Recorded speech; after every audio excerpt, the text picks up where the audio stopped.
Y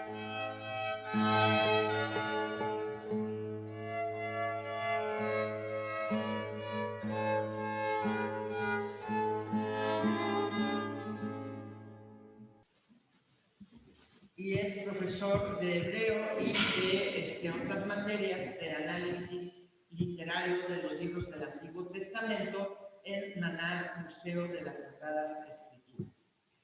También es profesor de hebreo en otras instituciones como el Seminario Teológico Bautista de México, en el Instituto... Bueno, entonces no sé dónde me quedé, pero también es profesor de hebreo en otras instituciones, como el Seminario Teológico Bautista de México, en el Instituto Márquez y el Seminario Bíblico Teológico de México. Hoy nos va a hablar de moldes y modelos del español en el siglo XVI en las traducciones del Nuevo Testamento, pervivencia de la lengua literaria en América. Muy bienvenido, Enoc. Sí, muchas gracias por la presentación y agradezco a toda la audiencia esta oportunidad de poder compartir esta reflexión. Hoy que nos congrega la reflexión en torno a algunos aspectos de la traducción, de la historia que corre del primer Nuevo Testamento en español a la pluralidad lingüística en México, es oportuno seguir haciendo crecer el diálogo sobre el valor literario, universal y trascendente del texto bíblico. Por ejemplo, este libro que solo comentaré a manera de colofón, con el que apenas estoy familiarizándome, sirve al menos para percatarse del interés que hay por los estudios literarios en torno a la Biblia en Hispanoamérica. Este es el último volumen de una colección más amplia de la Biblia en la literatura española, que está editado en Trota.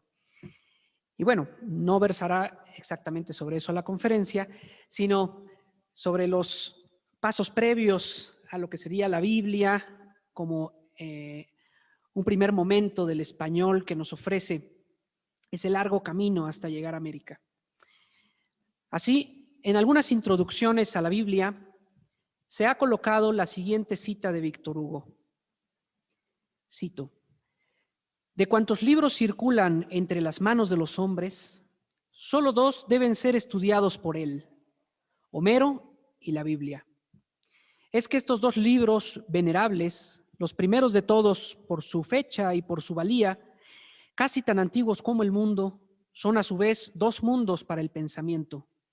En cierto modo, se encuentra en ellos la creación entera considerada bajo su doble aspecto.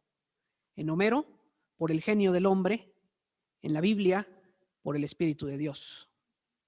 Sin el contexto inmediato, podríamos pasar por alto que el escritor comienza el párrafo con algo que extraña respecto a la restricción positiva del asiduo estudio de aquellas obras. Él dice: el poeta no debe tener más que un modelo, la naturaleza, un solo guía, la verdad. No debe escribir con lo que ha sido escrito, sino con su alma y con su corazón. Y es que en este prefacio a sus Odas y Baladas de 1826, Víctor Hugo ha declarado, líneas más arriba, que el espíritu de imitación le ha parecido siempre el azote del arte. Por eso rechaza la imitación de los clásicos y los románticos, puesto que de ellos se saca solo un eco, un reflejo. No la imitación, sino la admiración. Esa es la consigna. No seguir servilmente las huellas que otros han dejado impresas. Es el genio literario lo que no se puede imitar, lo que hace al poeta ser poeta, por debajo de la técnica que lo cubre. El mismo Víctor Hugo llamará una y otra vez a los clásicos en sus epígrafes. Son, por tanto, un modelo literario. Pensaremos entonces, ¿se estará contradiciendo Víctor Hugo? ¿Qué será lo que está combatiendo Víctor Hugo en la imitación? De aquí que un exacerbado servicio a la espontaneidad haya cambiado el rumbo del significado del término originalidad. Es decir, parece que la herencia decimonónica es que el artista sea en sí mismo origen de su obra, y no que, como en la antigüedad, lo original sea remontarse en la cadena de los inspirados hasta el mítico origen de la inspiración. Este juicio posterior sobre lo original pesa también sobre la traducción, con su expectativa de novedad, como derecho de autor. Pero, como se dijo, no siempre fue así. La Biblia, o mejor dicho, su proceso de formación, está regido por el anonimato de la pluma, por los caudales de la tradición como autores de rostros escondidos, a los que las épocas posteriores prefirieron nombrar y fijar, no arbitrariamente quizá, sino como una lenta sedimentación de la pregunta por el origen. Será la filología alejandrina la que establecerá las tres disciplinas: la fijación del texto, la fijación de las colecciones, es decir, lo que se debe leer o lo clásico, como terminará siendo, y las normas de la interpretación. Esto será una gran herencia para el universo judío y cristiano. Esa clausura del texto, de su autor incluso, no fue una constante en la Edad Media, pues en buena medida se redescubrió cómo borrar esas líneas limítrofes y se dio lugar a la manipulación textual, a la imitación, al calco. Lo vemos en el rescate de griegos y latinos, en las formas del discurso y la filosofía, o aún en los calcos de la poesía árabe en la poesía hebrea. Hay que recordar, por ejemplo, todavía en el siglo XII-XIII hay una muy buena convivencia entre árabes, judíos, cristianos. Por ejemplo, los llamados paitanim eran poetas hebreos que rescataban formas del árabe, incluso bajo la palabra paitán, que tiene raíz griega en poietés, ¿verdad? O piitín. Muy bien. Un juicio moderno, nuevamente adiestrado en la forma de lo clausurado, no comprende un texto sin las categorías de autor como responsable único del texto, el carácter acabado de la obra, la clasificación del género literario, etc. Y nuevamente, esto alcanza a la traducción como disciplina al servicio de la obra. En los orígenes de las traducciones de la Biblia al español, el humanismo del siglo XVI había marcado el camino hacia el retorno ad fontes, hacia las lenguas originales, con la premisa de que las obras debían conocerse en sus lenguas y, si traducirse, también de forma directa, como en otro tiempo, en el siglo IV, Jerónimo de Estridón postuló para el Antiguo Testamento.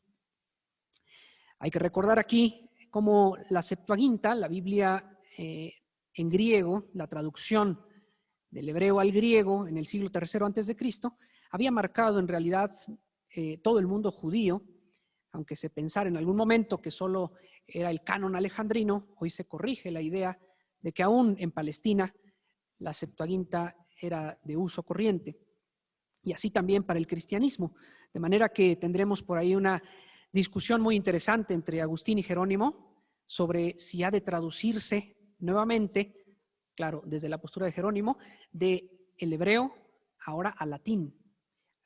Agustín reclama y le dice a Jerónimo: ¿para qué traduces nuevamente si ya lo hicieron 70 que probablemente fueron mejores que tú?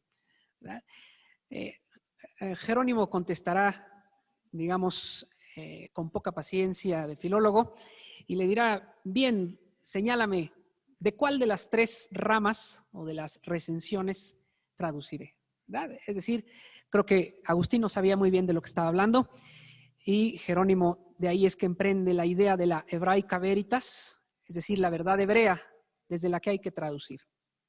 Bueno, esta actitud tiene vigencia en nuestros días y con mayor peso después de la filología alemana del siglo XIX, el descubrimiento de los grandes códices griegos, el progreso de la crítica textual y ahora las ciencias bíblicas. se corre el riesgo de trasladar nuestros valores modernos a un escenario distinto. Por ejemplo, cuando se ha valorado negativamente la traducción de Casiodoro de Reina, la primera Biblia completa en español, o Biblia del Oso, según como un especialista pretendía, al decir que era una traducción de una traducción. Cito: una traducción pretendidamente basada en textos en lenguas originales, hebrea para el Antiguo Testamento y griega para el Nuevo.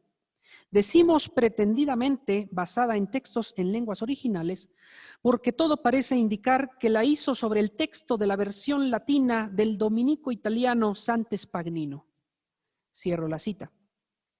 Es el caso de la conferencia pronunciada en el segundo coloquio internacional Traducción monacal, la labor de los agustinos desde el humanismo hasta la época contemporánea en Soria, España, en octubre de 2005.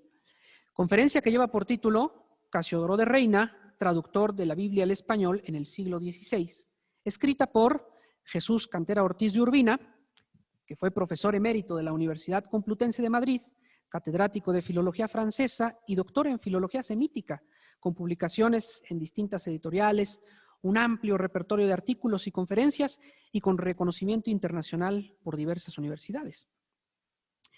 A lo que complementaba este autor, Cantera Ortiz, diciendo: admitiendo, cosa que parece más que probable, que la versión bíblica de Casiodoro de Reina fuera fundamentalmente una traducción del texto latino de Santes Pagnino, teniendo a la vista el texto en lengua hebrea para el Antiguo Testamento y el texto en lengua griega para el Nuevo, estaríamos ante una traducción de una traducción. Hay que recordar que Santes Pagnino, o Pagnini, había realizado una traducción al latín en 1528 a partir de las lenguas originales, como un texto alternativo a la Vulgata. Con esto parecía demeritar, Cantera Ortiz, el valor filológico y la calidad de la traducción, e incluso acusaba de la siguiente forma: a nuestro entender, dice, un mínimo de honradez exige que cuando la traducción no sea hecha sobre el texto en su lengua original, sino sobre el de una versión, así se debe hacer constar. Cierro la cita. Pero como ya lo he demostrado en otro sitio, este filólogo español no tuvo el cuidado de juzgar de cerca la versión original de la Biblia del Oso de 1569. Y por lo mismo parecía ignorar que Casiodoro de Reina sí decía claramente en su amonestación al lector que había consultado a Santes Pagnino. Cosa que es de asombrarse porque en España, en la Universidad Complutense, supongo que hay un ejemplar de la Biblia del Oso, al menos un facsimilar. Y más ahora, con la tecnología, podemos incluso tener digitalizado ya, ¿verdad? Como para consultar tanto la primera parte como todo el corpus central. Decía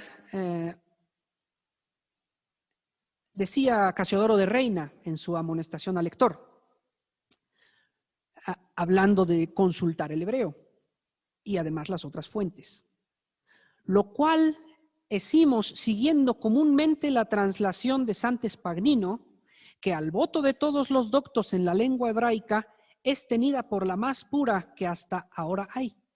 En los lugares que tiene alguna dificultad, por pequeña que sea, ni esta ni a otra ninguna hemos dado tanta autoridad que por su solo afirmar la siguiésemos.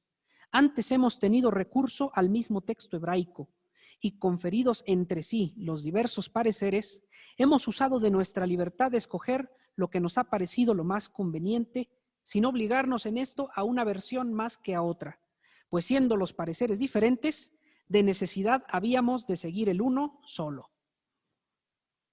Cierro la cita de Casiodoro. De aquí se sigue, no que Casiodoro hacía una traducción desde latín, sino que cotejaba una muy autorizada traducción hecha desde las lenguas originales. Lo mismo indica para la Biblia de Ferrara respecto a la revisión de términos y tiempos verbales del hebreo, lengua del texto que declara haber consultado como fuente y punto de partida para el Antiguo Testamento. Hay que recordar, por ejemplo, que Casiodoro toma distancia de alguna manera de la Biblia de Ferrara, no porque la considere inservible ya, sino porque sabe que es un texto específico, con una dedicatoria y con una lengua también muy particular, como es el judeo-árabe. En 2016, Constantino Bada Prendes constata en una tesis doctoral de 610 páginas que la técnica de traducción de Casiodoro para el Antiguo Testamento tiene un amplio margen de libertad respecto a las versiones que tuvo a la vista, tanto latinas como la antigua versión en judeo-español de Ferrara.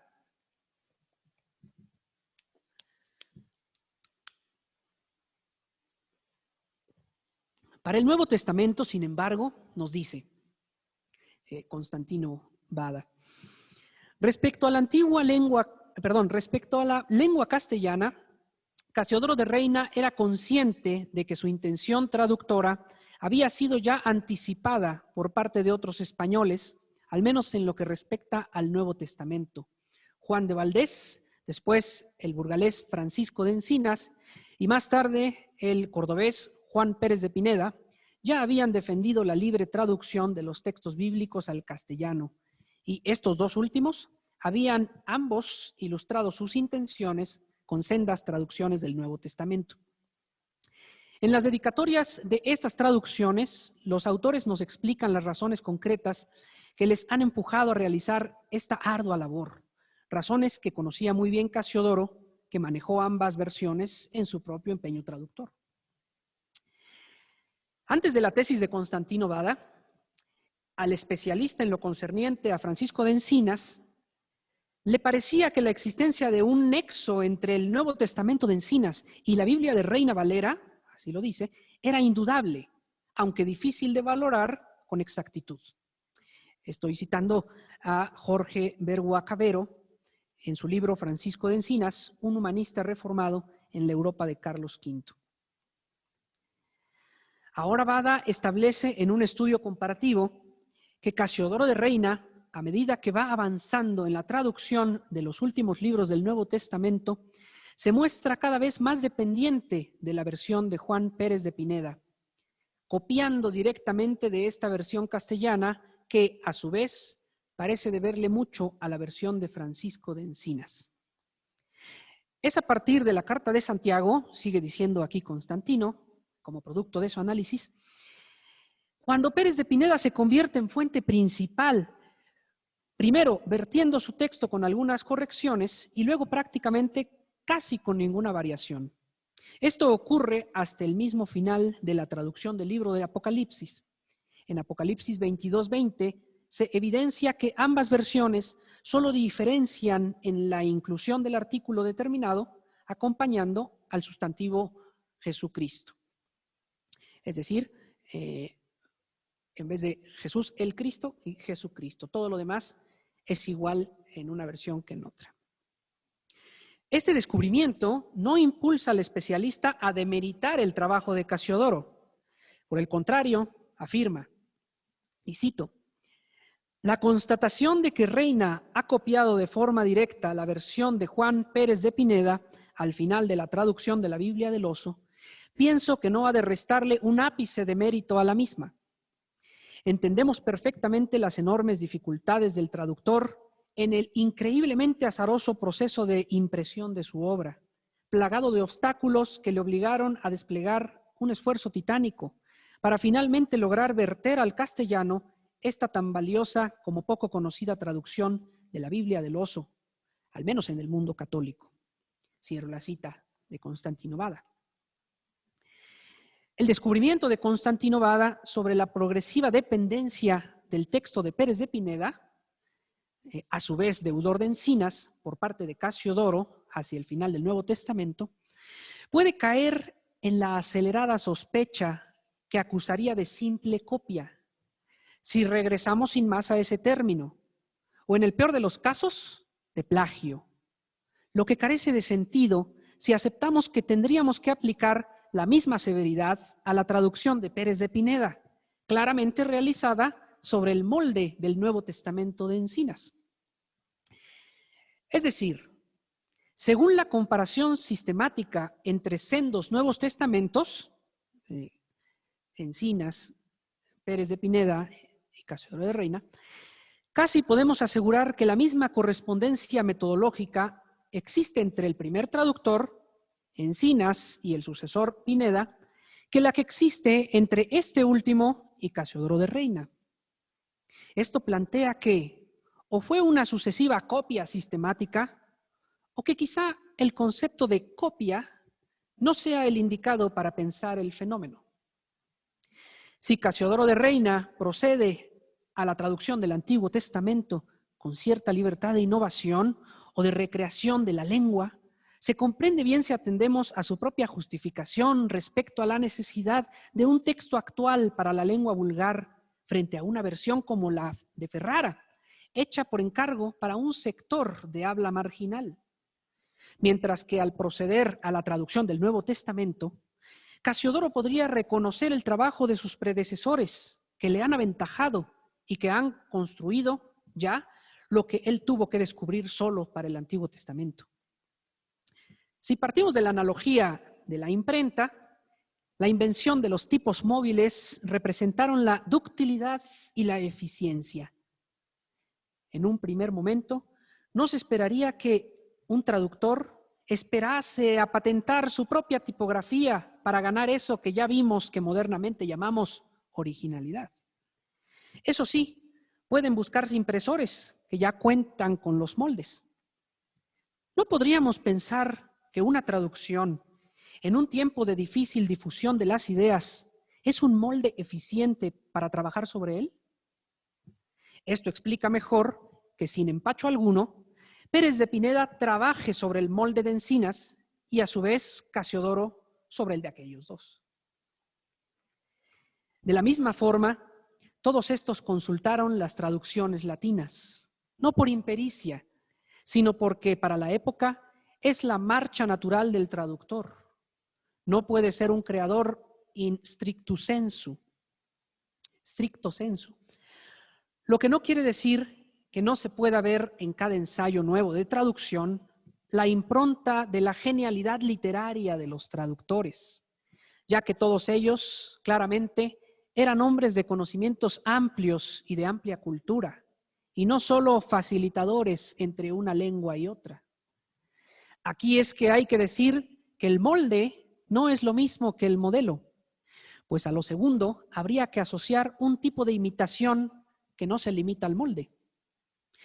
El modelo es quizá aquel lugar difícil del que hablaba Víctor Hugo, aunque parece que en el fondo criticó la imitación como molde, uno vacío que se llenaba sin ingenio. Por eso la admiración no le parecía lo mismo que la imitación. Es como el artista plástico que contempla un modelo. No le basta solo la contemplación. Debe imprimir el genio personal en la producción del modelo sobre una materia, pues aunque el molde de la mano sea la mano misma, solo el artista logrará que sea expresiva en la obra de arte. Literariamente, el modelo es la contemplación y la relación con la obra. El molde puede ser solo la forma primaria de la obra, no sus posibilidades. En la traducción siempre se parte de esos presupuestos y se adquiere el conflicto de romper el molde, de cambiar la forma primitiva de la lengua de partida para transformarla según la impronta del artista, que fuera del molde también supo observar el modelo, es decir, supo hacer lo suyo. A la par de que Casiodoro supo reconocer un antecedente, declaró que su obra era perfectible, es decir, no reclamó para sí la clausura de su tarea. Gracias a eso, Cipriano de Valera hizo su parte en 1602, cuando editó el texto de Casiodoro, la Biblia del Cántaro, omitiendo ese nombre, el de Casiodoro, sin que las razones sean claras y la especulación nos orille a distintas teorías. A partir de las revisiones posteriores, se conocerá nuevamente la autoría de Casiodoro, dando así la famosa denominación Reina Valera. Pero vale pensar así que en la pervivencia del Nuevo Testamento de Casiodoro, preservado por Valera, hay mucho de Encinas y de Pineda.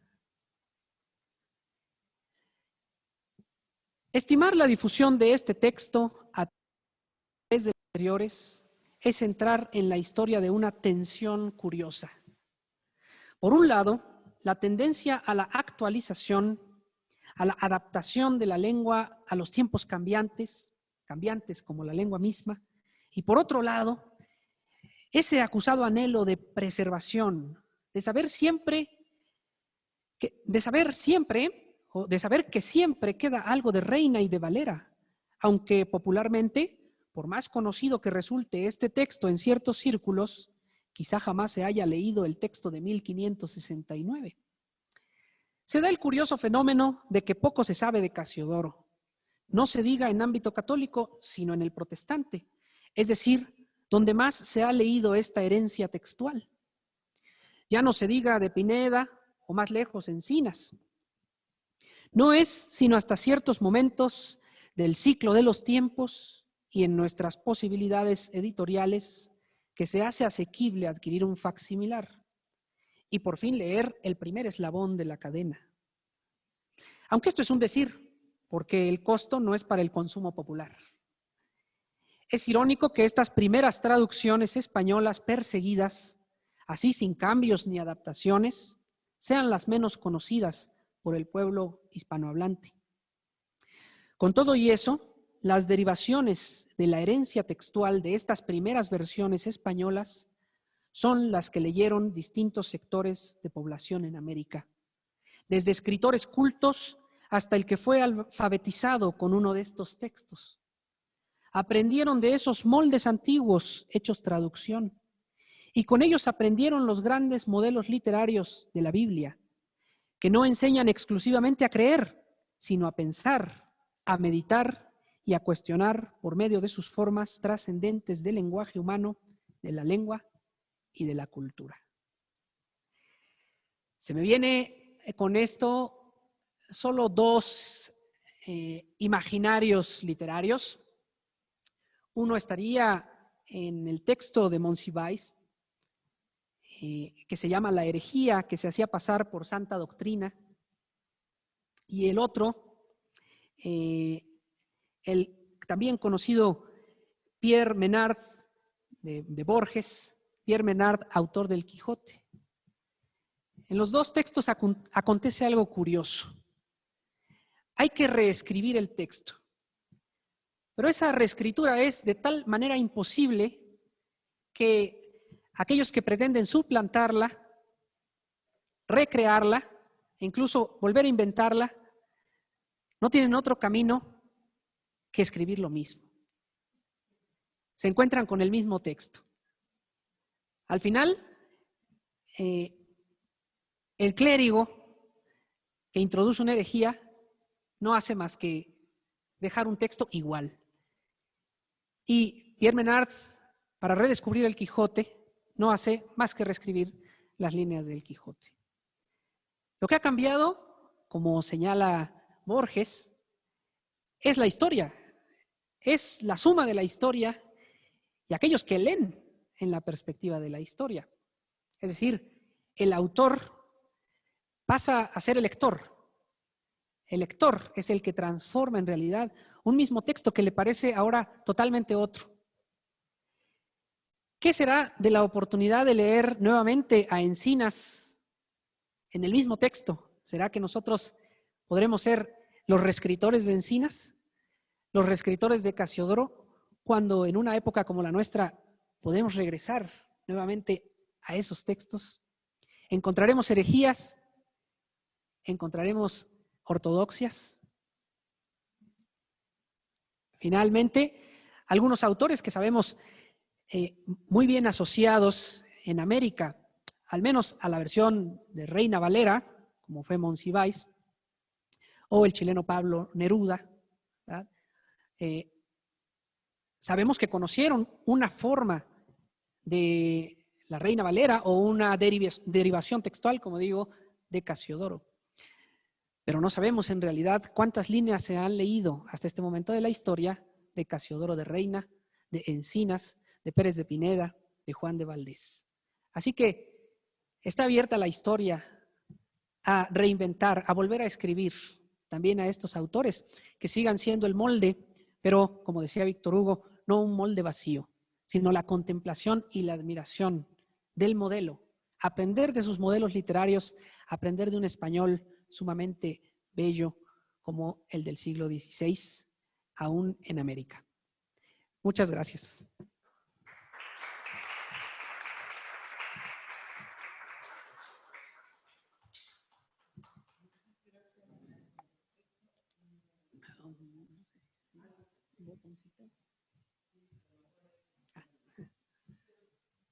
Lo que pasa es que luego no se oye en la transmisión.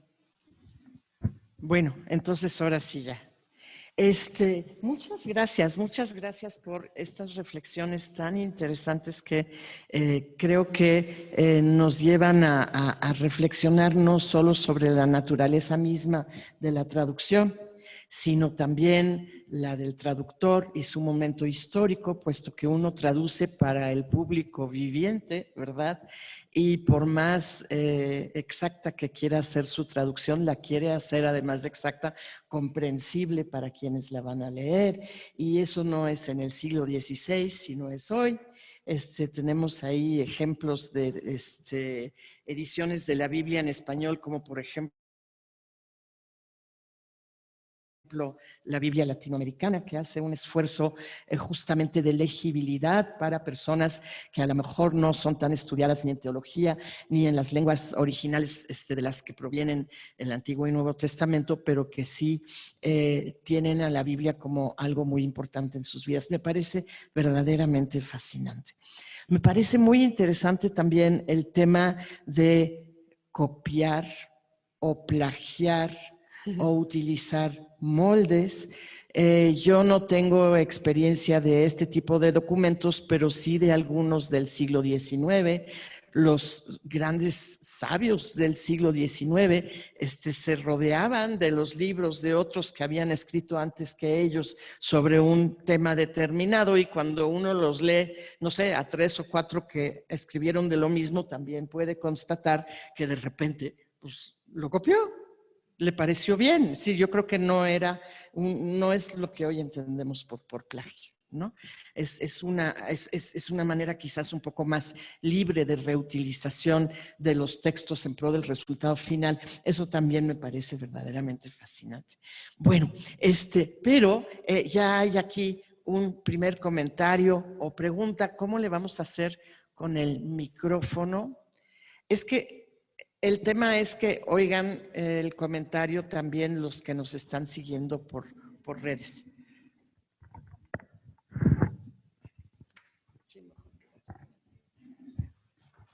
Gracias, muchas felicidades. Soy la profesora Cristina Ríos. Enoc Franco, muchas felicidades.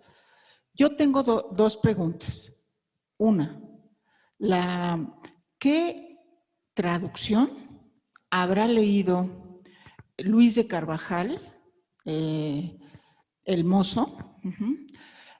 Porque él se basaba en Biblias, ¿no?, que tenía en el Antiguo Testamento de una Biblia cristiana católica.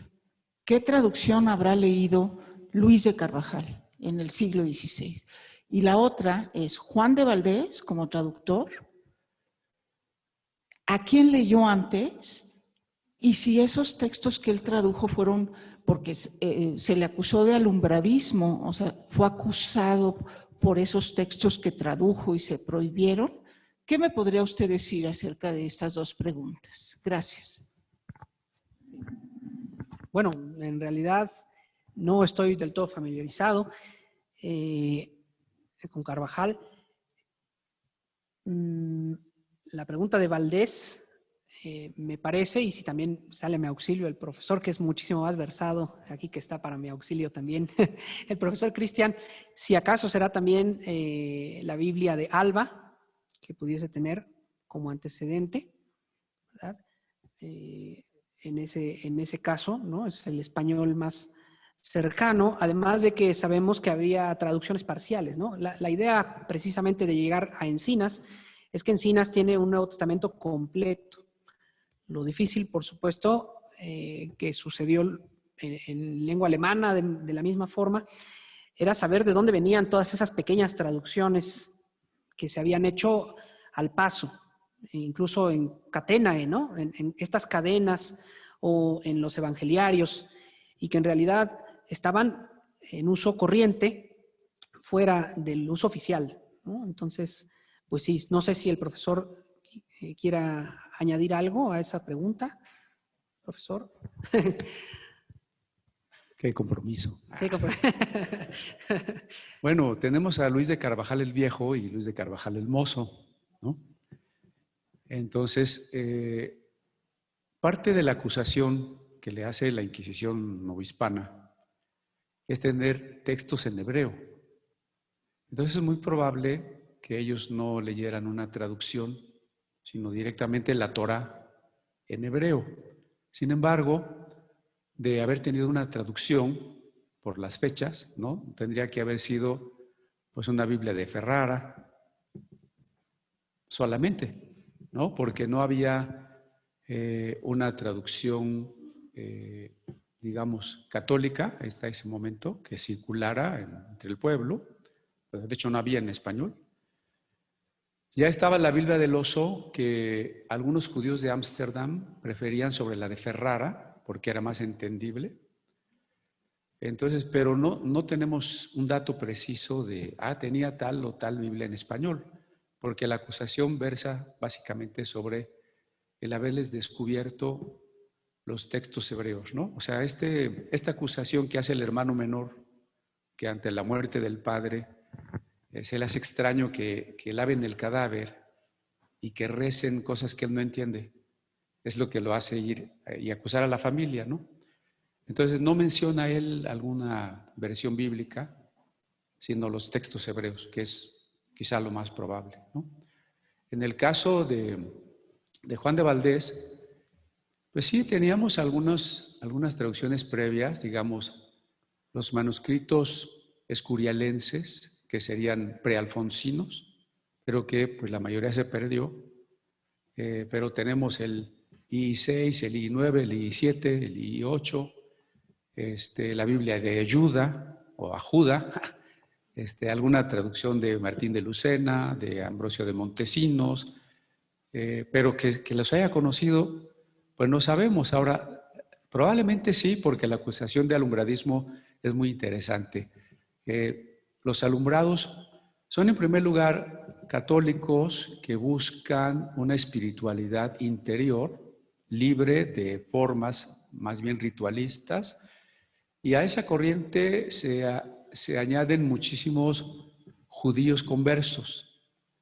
Como sinceramente conversos, no están inclinados a la adoración de imágenes, a la oración por los muertos.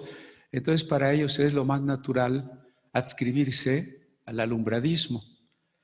Y bueno, de algunos de estos traductores, porque todas las Biblias que nos ha comentado el profesor Enoch son Biblias del exilio. O sea, no se hacen en España, se hacen al español, pero no en España, porque en España pues está prohibidísimo. Pero se dice, ¿no?, que es probable que la ascendencia de Francisco de Encinas sea judía, o tal vez la del concuense, que es Juan de Valdés. De Casiodoro, Menéndez y Pelayo lo acusa de morisco granadino, ¿no? Probablemente no sea así, probablemente tenga ascendencia judía porque se casa con la hija de un judío y es un judío, Marcos Pérez, quien le financia toda la impresión de la Biblia, etcétera. Me refiero a que en su ascendencia judía y en su adscripción alumbradista y a veces humanista, seguramente sí se pueden haber familiarizado con la difícilmente de conseguir una traducción de las que he mencionado, ¿no?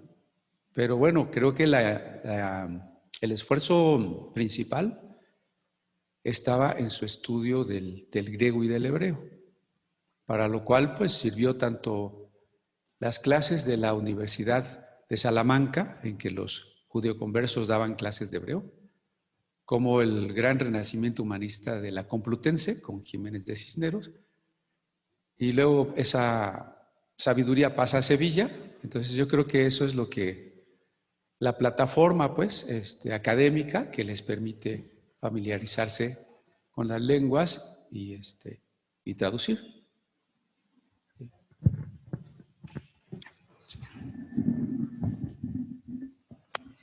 Muchas gracias. Tenemos una pregunta de alguien que está siguiendo esta conferencia por redes. Se llama, perdón, aquí lo veo mejor, se llama Rosa Ortiz y pregunta si hubo traductoras religiosas o laicas en esa época o posteriormente.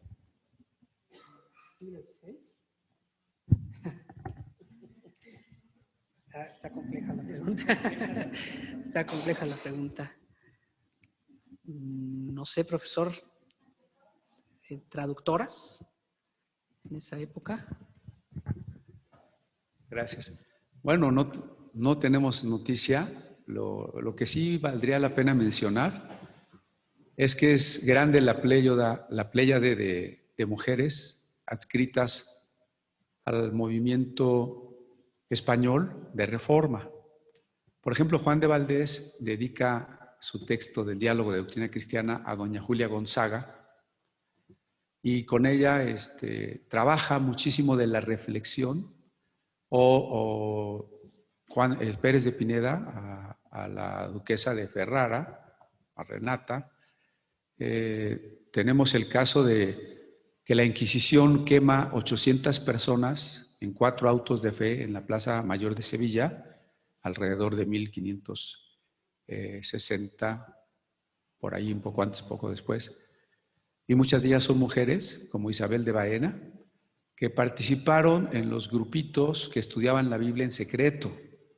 Si no tradujeron de una manera que se les reconozca como traductoras principales, creo que sí participaron mucho en la enseñanza, en el diálogo, en la reflexión que tiene que haber inspirado a los traductores hombres, que son los que tienen el crédito principal en esas traducciones. Pero el papel de las mujeres en el siglo XVI, en todo el movimiento reformado, desde Catalina Bombora con Lutero hasta la duquesa de Ferrara, donde se refugian los judíos perseguidos, pues es muy importante, ¿no?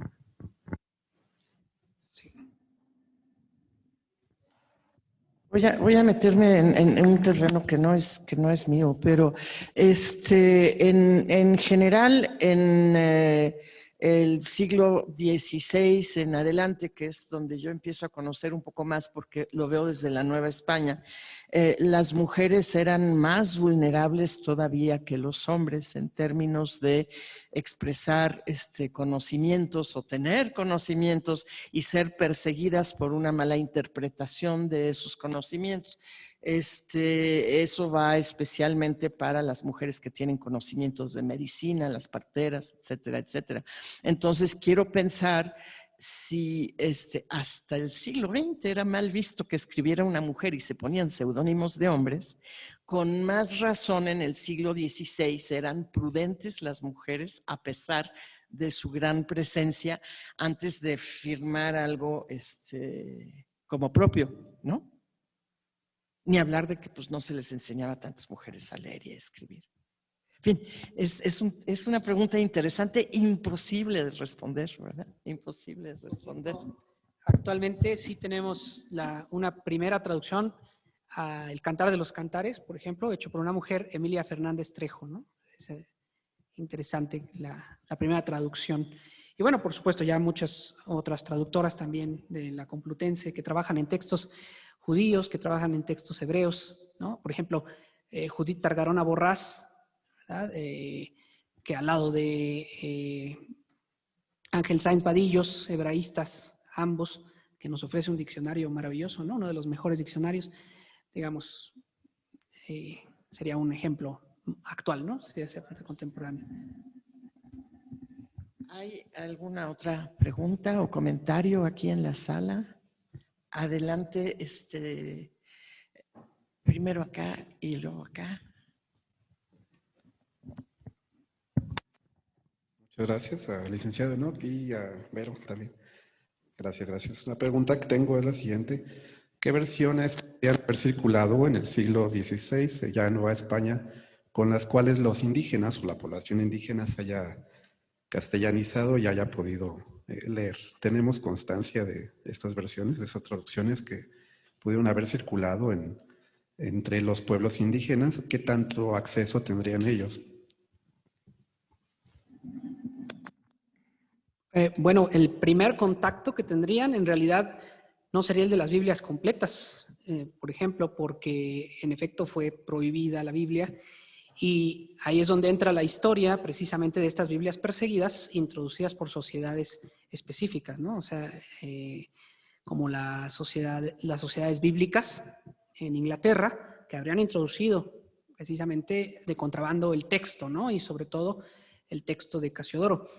De ahí en fuera, en general, las órdenes que llegaron a evangelizar o lo hacían a través del latín, por lo cual también era irónico que se pretendiera la verdadera enseñanza del texto bíblico, ¿no? Que no entendían el latín, y posteriormente, pues, solo con traducciones parciales, por ejemplo, ¿no?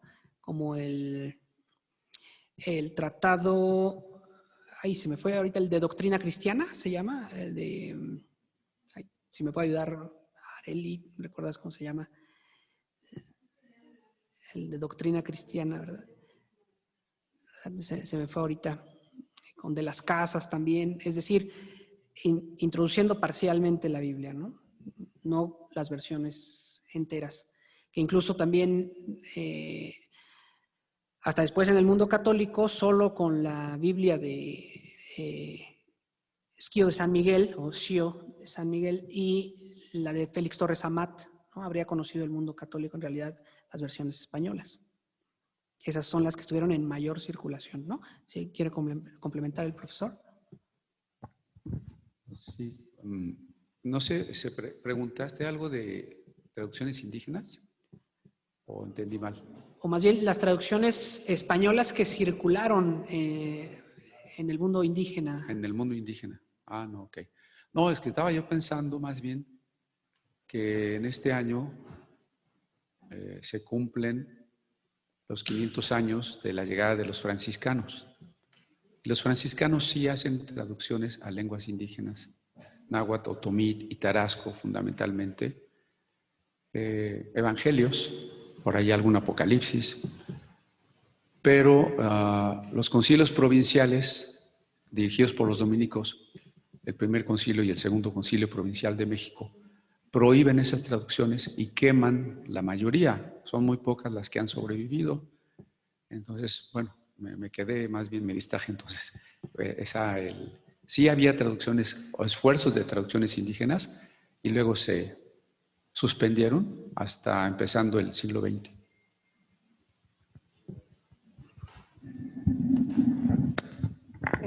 Lo que también habría que mencionar es que en los primeros decenios de la época colonial se fomentaba el acceso al sacerdocio católico por parte de indígenas, generalmente de las élites que se formaban con los frailes, pues, que les tocaban en el lugar en el que estaban, agustinos, franciscanos, dominicos, etcétera. Y, por ejemplo, Motoliña nos dice que había una cantidad considerable de jóvenes versados en latín.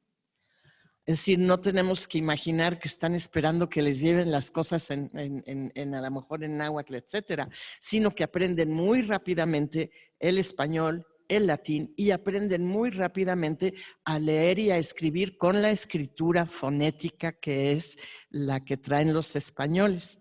Y con el entusiasmo decían de que el papel habla, cuando la escritura prehispánica es de imágenes y permite otra lectura plurilingüe, en fin, tiene muchas otras ventajas. Pero había gente que aprendía muy bien el latín. No pensamos luego en esa posibilidad de acceso, ¿no? Adelante. Pues sí, eran trilingües, ¿verdad? Estos traductores. Muy interesante. Bueno, pero yo iba a la pregunta que había hecho Olga en línea con respecto a las mujeres traductoras. con respecto a los autos de fe en Sevilla, pero en particular había un círculo espiritual muy interesante llevada por Francisca Hernández en Toledo y tenía seguidores franciscanos también que la defienden frente a la Inquisición y que, bueno, todo el tratado inquisitorial está muy interesante, pero las primeras beatas que van llegando a la Nueva España, no la de Catalina Bustamante que llega a Texcoco, no, las otras que llegaron, como Catalina Hernández, se le asocia con esta que acabo de mencionar de Toledo, y que dicen que ellas trajeron el alumbradismo a la Nueva España. Entonces es muy interesante porque ellas mismas, estas beatas, van escribiendo pequeños manuscritos y van circulando, y también en tradición oral, que es importante, ¿no? Si bien no sé si sean traducciones, claro que no. No sé qué textos leyeron ellas, que sí, es que eran fragmentarios y la oralidad. Bueno, eso está en los archivos inquisitoriales, y una, pero ya es un poco más tardía, del siglo XVII, pues es Ana de Sayas, ¿no?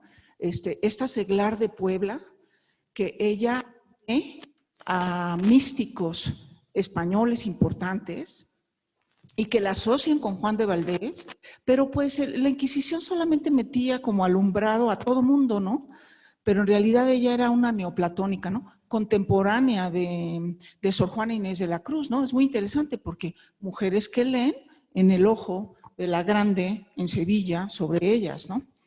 Entonces, sí circuló muchísimo y ellas hacían, bueno, al menos Ana de Sayas, unos manuscritos pequeñitos que repartía a sus confesores y que por eso la denuncian y la procesan. Hernández también tenía estos círculos, bueno, había muchos círculos espirituales en Europa que también llegaron a la Nueva España y que tenían un lenguaje encriptado, al menos en 1669, etcétera, estaba encriptado una sociedad novohispana en donde circulaban estos textos y estos círculos de estudio con símbolos crípticos, como ella firmaba Ana de Sayas, la salamandra, la hormiga, etcétera, y que Sigüenza y Góngora, por supuesto, conocía estos símbolos, ¿no?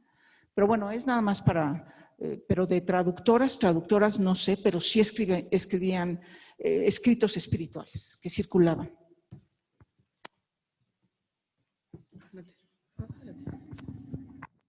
¿Alguien más tiene algún comentario, pregunta?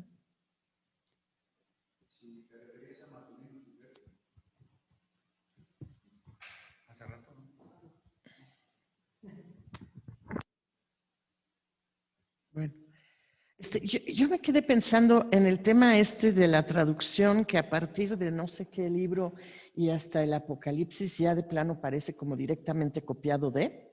Ajá.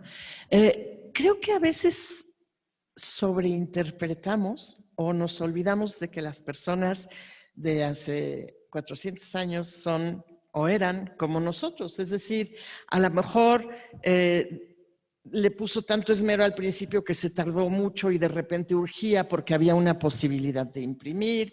A lo mejor se enfermó y se hizo viejito y le urgía terminar. Es decir, pueden pasar muchas cosas a lo largo de un proyecto tan inmenso como la traducción del Nuevo Testamento, como para que en un momento dado uno lo haga pues, más rápido. Sí, no sé, a veces no pensamos en esas cosas que a nosotros nos pasan, ¿no? Que a lo mejor también le pasaron, no sé. Claro, ¿no? Y se sigue haciendo de alguna manera, ¿no? Es curioso ver que algunas sociedades de traducción bíblica actual, pues trabajan sobre la Reina Valera, por ejemplo, ¿no? Casi como un molde, que eso es lo interesante, pero ahí está un poco la tensión de la que hablábamos, porque el molde, solo por ser molde, puede no aportar más que esas formas que también, por ejemplo, de acuerdo a cierta sintaxis, pierden el sentido, ¿no? En un español más amable o en una lengua indígena, por ejemplo. Entonces, copiar del molde por solo copiar puede quedar en un ejercicio estéril, ¿no? Sin embargo, lo interesante es que a pesar de que va copiando, sí, sistemáticamente, de alguna manera, Casiodoro, no deja de introducir términos nuevos. Es interesante, ¿no? Incluso hasta el final del Apocalipsis, ese pequeño artículo que introduce quiere decir que algo todavía quiso dejar como marca, ¿no? No solamente dejar el texto como estaba. Quiere decir que ahí estaba un poquito de su genio, ¿no? Otra cosa que, recordando esto de ir hacia atrás hasta el original, por ejemplo, menciona Borges que como palimpsesto, Pierre Menard pues destruye en realidad sus copias, no quiere que nadie las vea, así que lo que conocemos es el producto final, que es el mismo Quijote, ¿no? Lo interesante para nosotros sería, por ejemplo, que en el proceso de herencia textual de la Reina Valera, nosotros podemos ver ahí sí el palimpsesto, ¿verdad? Podemos ir de regreso viendo cómo se han introducido cambios, modificaciones, actualizaciones. Podemos reconstruir ese palimpsesto, ¿no? Muy interesante, y podemos tener el producto final, que en realidad es el primer producto, ¿no? Adelante. Gracias. Yo ahí tengo una problemática. Por ejemplo, estudiando la Reina Valera y metiéndolo partes de la Biblia en este estudio interlineal que se encuentra de Biblias de griego koiné, no coincide en por ejemplo, en la Reina Valera yo la siento más filial para encontrar un estudio más apegado al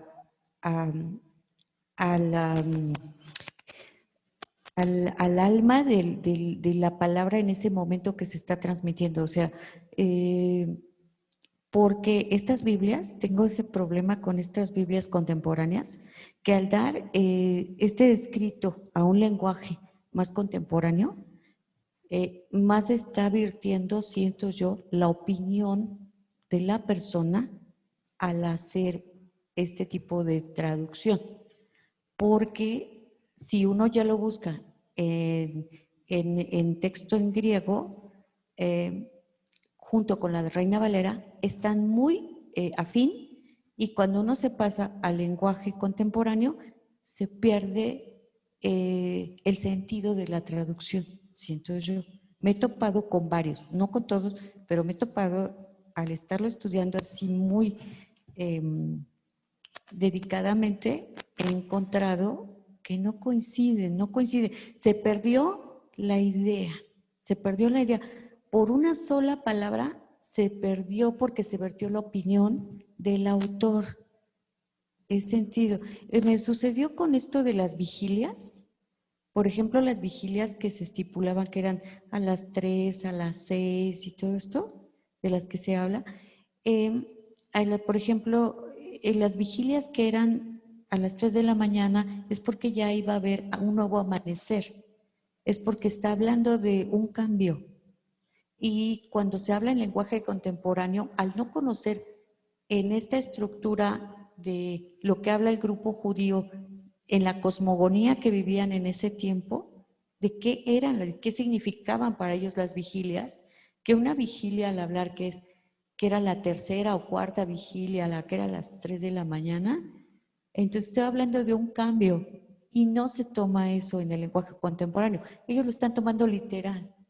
Cuando se perdió, entonces, la estructura del lenguaje, ahí yo siento se perdió. Esa es mi opinión. No coincido con este lenguaje contemporáneo.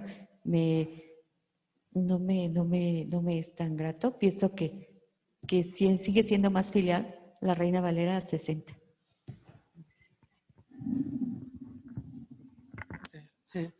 Bueno, sí, en la teoría de la traducción hay que contemplar que, por ejemplo, en la teoría del Scopus hay un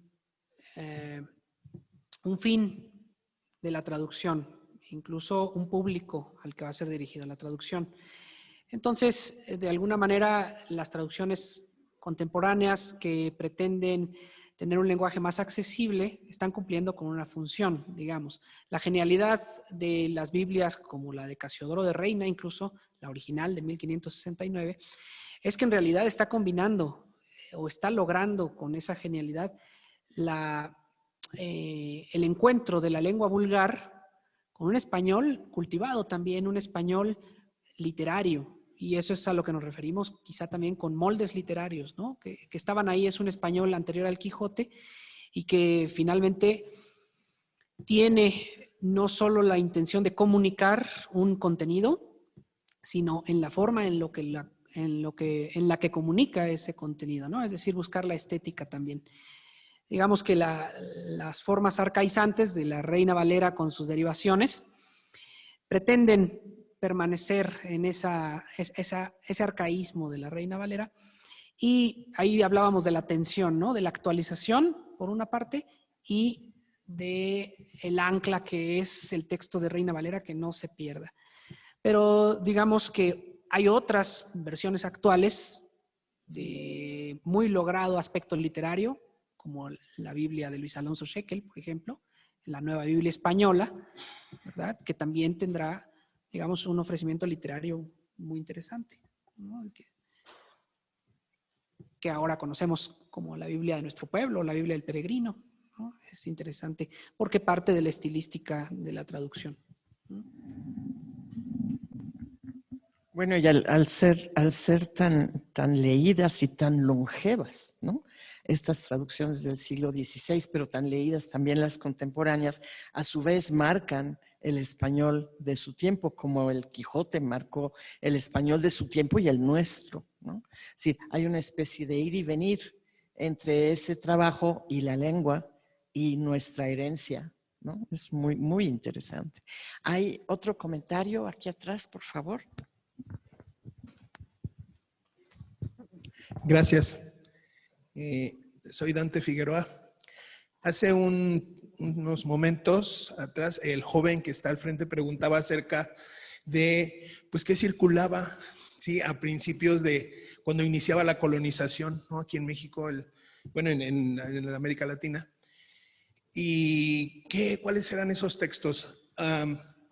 Que me corrija el profesor si estoy mal o que me ayude a entender, pero mi idea es preguntar, ¿verdad? Si, dado que estaban en conceptos distintos o en mentalidades diferentes, digamos, las autoridades de la Iglesia Católica con, por ejemplo, los reformadores, que ellos deseaban la traducción a las lenguas vernáculas, mientras que la Iglesia no lo permitía así, de modo que por ahí se contestaba de las, por ejemplo, el uso de la Biblia en latín, ¿sí? Para llegar a México, o escritos de personas, ¿verdad? Mujeres que hacían sus devocionales, etcétera, y trataban de ayudar a la espiritualidad del Nuevo Mundo. Entonces, los tiempos van cambiando y por allá de 1791 o 93, el padre Sio de San Miguel es cuando ya tenemos, no sé, profesor, si nos ayuda, fue la primera traducción al español completa de la Iglesia Católica, después Torres Amat, después la de Fernando Colunga, no, perdón, ¿Bober Cantera? No, ¿cómo se llamaba esta? La Nácar Colunga, perdón, de 1944. Entonces mi pregunta es, ¿será que porque estaban en era otra mentalidad, no era la idea traducir, pero después ahora, hoy por hoy, en nuestros tiempos, vemos una cantidad enorme de traducciones católicas, una tras de otra que van saliendo? Mencionaba la de la Biblia de nuestro pueblo, del teólogo Luis Alonso Shekel, impresionante, que vino a ser, que era de primera instancia, no sé si la Biblia del peregrino, o primero la Nueva Biblia Española y luego la del peregrino. ¿Sí? Sí, primero es la Nueva Biblia Española de 1975. 75. La adaptación a Latinoamérica es la Biblia del peregrino. 2003, algo así. No, al año siguiente. Al año siguiente. Sí, de 1976. Hay una adaptación a Latinoamérica y después ya se convierte en la Biblia de nuestro pueblo muchos años después. Pero sí, en efecto, lo interesante es que las primeras dos versiones que se mencionan, la de Sio de San Miguel y la Torre Samat están hechas a partir del texto latino, como era usual y como era lo permitido. Será precisamente hasta la Nácar Colunga que se comienza a traducir ya de los textos a manera crítica, ¿no? De los textos originales. También la Bober Cantera, después tenemos la Cantera Iglesias, no se diga después la Biblia de Jerusalén, que ya partiendo de la academia, ¿no? De la Escuela Bíblica de Jerusalén, pues es como producto en realidad ya de las nuevas ciencias bíblicas y mucho más con la apertura del Concilio Vaticano II. Ahí es cuando en realidad, por el espíritu del Concilio Vaticano II, es que se da la apertura a la traducción e incluso a la participación ecuménica, ¿no? Por ejemplo, en la Biblia Dios habla hoy con deuterocanónicos, ¿no? Que es interesante porque aunque tiene un lenguaje bastante sencillo, con esa intención precisamente la traducción, tiene un muy buen aporte. Incluso a veces se editan las Biblias con notas precisamente de elecciones entre la Biblia Septuaginta, ya se contempla la Biblia Septuaginta en una lectura distinta al texto masorético, ¿no? Entonces, por ejemplo, en una Biblia como la Dios habla hoy, eso es muy interesante.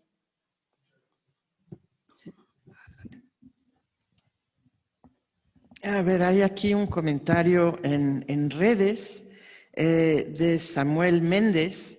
Dice, es algo muy parecido a lo que hacían los copistas hebreos, según Álvaro Borghini.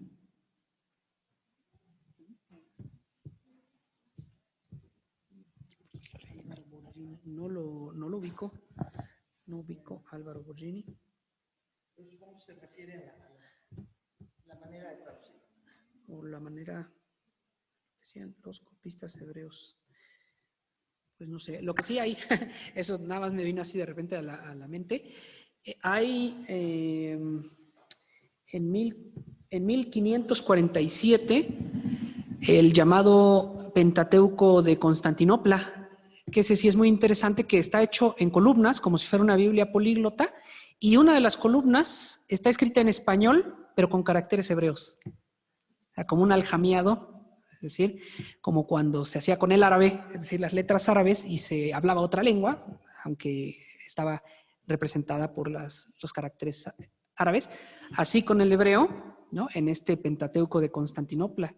Quiere decir que había, además eso confirma, por ejemplo, el Pentateuco de Constantinopla, que tiene una columna en griego, confirma que muchas comunidades judías, no las más, pero sí algunas comunidades judías siguieron usando el texto griego también de la Septuaginta, ¿no? Cosa que en algún momento no se pensaba tal cual así por la centralidad que tuvo la corriente rabínica, ¿no? El judaísmo más ortodoxo. Pero es interesante ver la columna en hebreo, el griego de la Septuaginta, un español, pero en caracteres hebreos, ¿no? Eso es curioso. Es curioso y nos dice que la gente era mucho más multilingüe de lo que somos hoy, ¿no? Nos hemos vuelto monolingües, tristemente monolingües. Daríamos pie a un comentario más porque el tiempo se nos está acabando. No sé si alguien quiere hacer algún otro comentario o pregunta. Por favor, ya fueron dos, pero entonces por favor sean breves, 1 y 2 y después cerramos. Gracias. Yo quería preguntar cuál sería un problema o alguna situación en cuanto a las traducciones que fueron en ese momento que empezaban. A lo mejor ahorita ya no nos persiguen tanto, pero alguna característica de la problemática de traducir de ese momento al de ahora, porque pienso en el contexto obviamente diferente en el que nos encontramos, pero pareciera más bien que el problema no es la traducción, sino el cómo entendemos esa traducción. Todas las cosas que se le van agregando a la Biblia, que van abonando a que se malentienda, ¿no? Tanto todos estos aparatos críticos, las notas, pie de página, todos los comentarios, y han surgido, se ha sabido de Biblias que son herejes o que de ahí nace una nueva doctrina, ¿no? Y entonces, esto es la revelación de hoy, del 2024, ¿no? Pero entonces, ¿por qué esa revelación o esa doctrina no nació o no se entendió en esos tiempos donde nacían las primeras traducciones. Bueno, de hecho, como decíamos, estas primeras traducciones, la de Encina, de Pérez de Pineda, de Cassiodoro de Reina, fueron Biblias perseguidas. Es decir, que sí se consideraba desde la visión católica central que eran producto de una influencia herética, en algún sentido, ¿no? Porque poner el texto a disposición del creyente sin una revisión doctrinal, o por ejemplo, como no se podía editar las Biblias sin los comentarios de los padres de la Iglesia, pues eso ya desde Lutero fue una herejía, ¿no? Dejar al creyente ante la Biblia sola, la sola escritura. Entonces ya desde ahí, claro que sí fue considerado como una actitud herética el traducir la Biblia y ofrecerla al pueblo sin algo más que la acompañara, es decir, también una interpretación, ¿no? Como serían los comentarios. En la actualidad, digamos que ya no hay una persecución que pertenece únicamente sobre todo a un cuerpo legitimado por el gobierno, pero es parcial esto que estamos diciendo, ¿no? Porque sabemos también que sí, aún en México, digamos, hay persecución religiosa en un sentido también en los estados donde hay sectores, incluso protestantes, que pretenden traducir la Biblia. Por supuesto, mencionas bien que la traducción no se da en un ambiente completamente libre de ideologías o libre de política, ¿no? La traducción conlleva también ideología, política, religión, porque no es un simple ejercicio literario, ¿no? No es decir, vamos a traducir a una lengua más la Ilíada y la Odisea. No, es un texto religioso que conlleva toda la fe de un pueblo, la fe de una comunidad y, por supuesto, entonces porta ideas más allá del simple aspecto del libro, ¿no? Entonces, aún sí podríamos decir hoy que en algunos lugares, por supuesto, la traducción bíblica no es bien vista, o el uso, o incluso se habla de una colonización. Hoy hay diferentes perspectivas del indigenismo, ¿no? Hay un indigenismo que pretende depurar de alguna manera también la introducción de textos bíblicos en las comunidades como si eso fuera la invasión, digamos, ideológica. Es decir, claro que hay un aspecto político complejo ahí, ¿no? Entonces la traducción sigue siendo, en ese sentido, la invitación a reflexionar sobre el diálogo, más que sobre la imposición de ideas o sobre, digamos, la invasión de espacios, ¿no? Tendría que ser una invitación al diálogo. Un poco más como precisamente en uno de sus tratados, Fray Bartolomé de las Casas decía, ¿no? A través de la persuasión. En realidad no se puede adoctrinar a través de la espada, ¿no? O sea, sería contradictorio al principio, digamos, de la propia escritura, ¿no? Pero sí, en efecto, siguen existiendo estos dos aspectos, digamos, también el de la ideología que puede llevar un texto, pensemos, digamos, por decirlo también con sus medidas, algunas sociedades de traducción que pretenden que ellos son los que llevan la verdad de la traducción, ¿verdad? A los pueblos indígenas. Claro que también hay como esa intención de enseñar, digamos, al indígena que no sabe traducir, ¿verdad? Y casi otorgarle una traducción porque él no puede traducir, ¿verdad? Existe eso también. Como existe la otra parte, digamos, la iniciativa también de aquel que quiere ese texto en su lengua, pero no le es permitido porque en su entorno político le es negado también, ¿no? El acceso a esa cultura universal también y a esa posibilidad del espíritu humano. Entonces sigue existiendo un poco esa tensión. Sí. Tendríamos entonces, por favor, un último comentario muy breve, por favor, ya para cerrar. Solo era una pregunta, si existía alguna antología de textos sobre lo que se comentaba de textos encriptados en la época de la Inquisición, si hay algunas opiniones sobre estos textos. No recuerdo hasta el momento hay una antología, no sé, así específica sobre textos encriptados. Hay por ahí un texto, pero me recuerdo, es que no recuerdo ahorita el nombre de la doctora que hizo un estudio sobre judaísmo, bueno, judíos, criptojudíos en el Quijote. Eso sí, pero no me puedo acordar. No es otra doctora, es de la UNAM. Pero no me acuerdo del nombre. Hizo un estudio muy específico sobre criptojudaísmo en el Quijote, ¿no? De hecho, lo recuerdo así porque fue a dar una conferencia a lo que antes era el CELE y sí recuerdo que mencionó su estudio, pero no puedo recordar en este momento el nombre de la doctora. Sí, pero por ahí si lo buscan tal vez, ¿verdad?, aparezca. Bueno, pues muchas gracias al maestro Enoc Franco Hernández por esta conferencia tan interesante, Moldes y Modelos del Español en el siglo XVI en las traducciones del Nuevo Testamento, pervivencia de la lengua literaria en América. Esta es la segunda conferencia de este ciclo que está muy estrechamente emparentado con la exposición que pueden ustedes visitar aquí todos los días durante el siguiente mes, que se llama La Biblia del primer Nuevo Testamento en castellano hasta las lenguas indígenas mexicanas. Tendremos nuevamente una conferencia magistral el viernes próximo a las 12. Nos hablará el doctor Javier Quesada sobre las traducciones de las cartas católicas de Francisco de Encinas, Juan Pérez de Pineda y Casidoro de Reina. Es decir, pues conforme vamos avanzando en estas conferencias vamos a tocar las mismas, los mismos personajes desde miradas muy distintas y complementarias.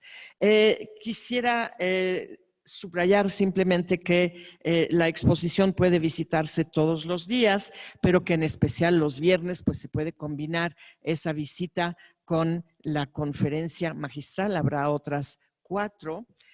Y agradecer nuevamente al Centro de Estudios de Historia de México de la Fundación Carlos Slim y a Maná por haber organizado tanto la exposición como el ciclo de conferencias que se están dando en el marco del 30 aniversario de la Asociación Mexicana de Archivos y Bibliotecas Privados. Muchas gracias.